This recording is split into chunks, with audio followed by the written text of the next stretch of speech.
eu volto a esta tribuna em mais um momento de crise, da qual não se vê qualquer sinal de atenuação, mas, ao contrário, agrava-se a cada dia. O ministro Barroso fulminou peremptório.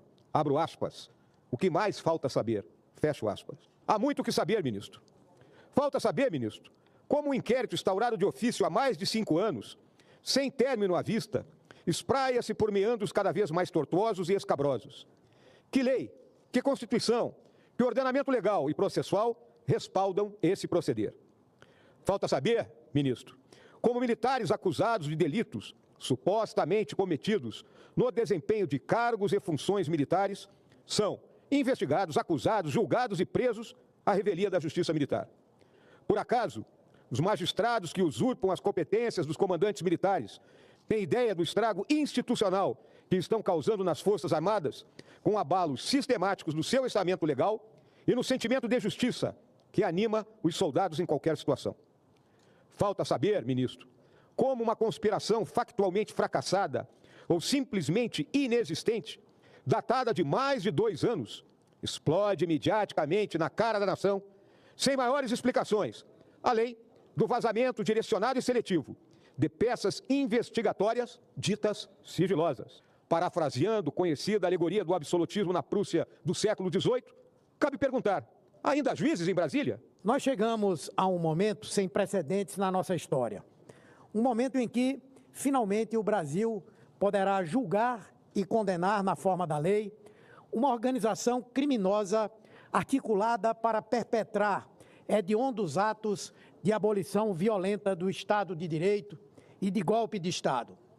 Jair Bolsonaro e outros 36 indivíduos, entre eles militares graduados, como seu candidato a vice, Braga Neto, o ex-ministro Augusto Heleno, o ex-comandante da Marinha, Almir Garnier, e o general da Reserva, Mário Fernandes, além de civis como o ex-ministro da Justiça, Anderson Torres, e o então diretor-geral da ABIN, e hoje deputado federal, Alexandre Ramagem, foram indiciados pela Polícia Federal por uma trama sórdida e assombrosa que pretendia matar o presidente da República eleito, o seu vice e o presidente do Tribunal Superior Eleitoral, membro da Suprema Corte. Os assassinatos de Lula, de Alckmin e de Moraes foram amplamente discutidos na casa do general Braga Neto, que foi ministro de Bolsonaro e vice na sua chapa, e tiveram o sinal verde dado pelo então presidente, que aceitou, nas palavras de um dos criminosos, o assessoramento da organização, denotando o seu total apoio a que as execuções fossem feitas até o dia 31 de dezembro de 2022. Não era uma conversa de comadres, não eram apenas opiniões vãs e desarticuladas, era um minucioso e detalhado planejamento, chamado de punhal verde e amarelo, com expressiva parte dos responsáveis já identificados pelas investigações, na exata medida das suas responsabilidades. Não adianta agora chorar, ouvir com firula jurídica para escapar dos braços da lei, do poder do Estado que eles tentaram a todo custo derrubar. O golpe de Estado, a partir da morte do presidente eleito e do seu vice, é crime absolutamente tipificado pelo Código Penal, porque assassiná-los seria eliminar o governo constituído pela vontade popular, pela vontade das urnas, independentemente de posse ou diplomação, tendo em conta a expectativa de direito à vida a partir da inquestionável vitória eleitoral.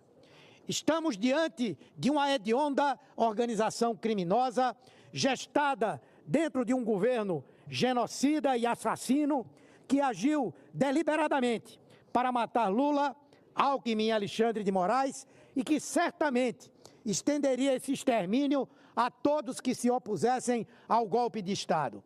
Inclusive, quem sabe, vários dos que compõem essa casa não estariam mortos, presos, exilados ou torturados. Fechariam o Congresso Nacional, fechariam o Supremo Tribunal Federal, cassariam mandatos, direitos políticos, amordaçariam a imprensa, prenderiam, torturariam, matariam, fariam o que já foi feito neste país, especialmente a partir de 1968, quando o AI-5 aprofundou uma era de terror no Brasil, iniciada em 64 e que durou longos 21 anos.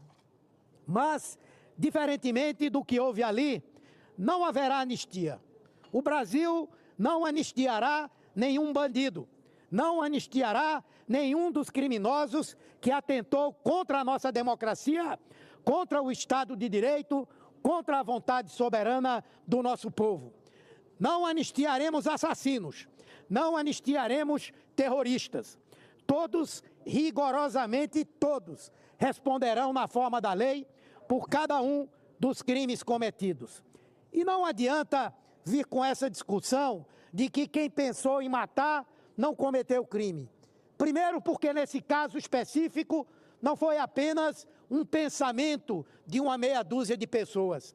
Além do pensamento, houve a ação, houve a preparação, houve toda a condução de um processo que só não se realizou por razões alheias à vontade dos que estavam preparados para matar o presidente, o vice e o presidente do Tribunal Superior Eleitoral. Comenta-se que duas razões fizeram com que essa ação fosse abortada. Uma delas foi a visita do secretário de Estado, do secretário de Defesa dos Estados Unidos ao Brasil, e que disse com todas as letras que um golpe de Estado não teria apoio internacional, não teria apoio dos Estados Unidos. E a outra foi a posição firme do então comandante do Exército, que se recusou a fazer parte dessa trama e chegou, inclusive, a ameaçar o então presidente Bolsonaro de aprisioná-lo caso continuasse naquela ação golpista. Portanto, esse argumento é absolutamente falho, até porque, no caso do golpe de Estado, não existe fazer, tentar e não acontecer. Porque se acontece, quem é que vai investigar o que aconteceu? Por isso que o nosso Código Penal prevê como crime a tentativa. E, portanto, esse argumento que foi esgrimido até por membros dessa casa, ele é absolutamente falacioso. Mas, senhor presidente, os erros que nós cometemos ao longo da nossa história, ao tentar contemporizar com golpistas, mostraram que eles continuaram vivos, conspirando e inspirando novos aventureiros a seguirem seus passos. Vou concluir. Não podemos repetir esse equívoco ameaçador. Chegou a hora de punir, com o rigor da lei, com o direito de defesa respeitado, aqueles que tentaram matar o presidente eleito, seu vice e um membro da Suprema Corte, e dar um golpe de Estado, dando início a uma nova era de horror no país. É hora de dar um basta a esses criminosos e fazer valer sobre a cabeça de todos eles a força da espada da justiça. Muito obrigado a todos e a todas.